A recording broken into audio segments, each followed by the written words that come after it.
और जोर शोर से उनके जन्मदिन को लेकर पार्टी तमाम होर्डिंग लगाई गई है, बैनर लगाए गए हैं, झंडे लगाए गए हैं और पूरे पार्टी कार्यालय को सजाया गया है। चूंकि आज बसपा सुप्रीमो मायावती का 68वां जन्मदिन है।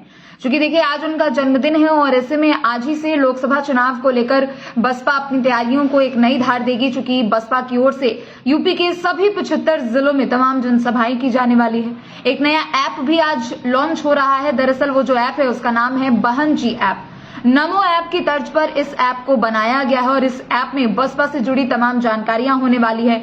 बसपा इस ऐप के जरिए लोगों को अपनी रणनीतियां बनाएगी, पार्टी की क्या विचारधारा है वो बताती हुई नजर आएगी और इससे कहीं ना कहीं इस ऐप के जरिए लोग बसपा से सीधे तौर पर जुड़ पाएंगे। अपनी विचारधारा और पार्टी की विचारधारा और रणनीतियों को भी लेकर एक यहाँ पर मेल देखने को मिलेगा आम लोगों के बीच और इस ऐप के जरिए तमाम जानकारियां दी जाएगी।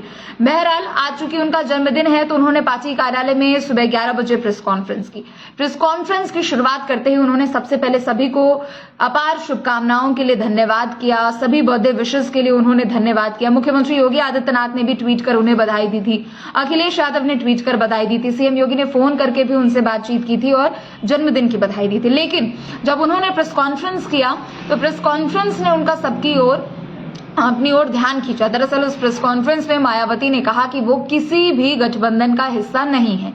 दरअसल कुछ समय पहले कयास लगाए जा रहे थे कि शायद बसपा इंडिया गठबंधन में शामिल हो सकती है। चूंकि उत्तर प्रदेश की 80 लोकसभा सीटों को जीतने के लिए तमाम पार्टियों ने इंडिया गठबंधन के साथ हाथ मिलाया है, लेकिन अभी बसपा सुप्रीमो इससे अलग थी। लेकिन उम्मीद ये थी कि शायद वो पार्टी में शामिल हो सकती हैं, गठबंधन में शामिल होकर 30 से 35 सीटों पर चुनाव लड़ने का ऑफर मांग सकती हैं। लेकिन उन्होंने साफ तौर पर नकार दिया कि वो किसी भी गठबंधन का हिस्सा नहीं है और वो अकेले अपने दम पर उत्तर प्रदेश की सभी 80 लोकसभा सीटों पर जीत दर्ज करेंगी और चुनाव भी लड़ेंगी। दूसरी तरफ उन्होंने ये बताते हुए विपक्ष पर भी निशाना साधा और सत्ता पक्ष पर भी निशाना साधा।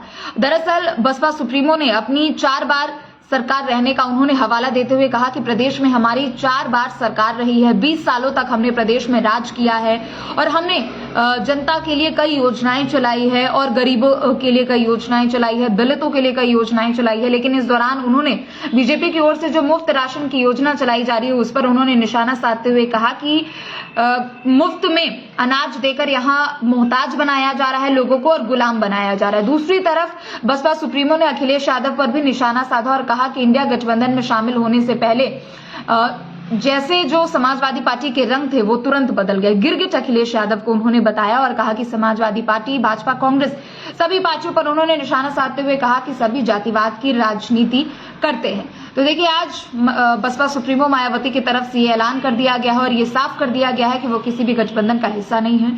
अकेले 2024 का लोकसभा चुनाव वो लड़ेंगी और उन्होंने जीत की भी दावेदारी की है। तो चलिए फिलहाल के लिए सिर्फ इतना ही। देश और दुनिया की तमाम खबरों के लिए आप देखते रहें प्राइम न्यूज।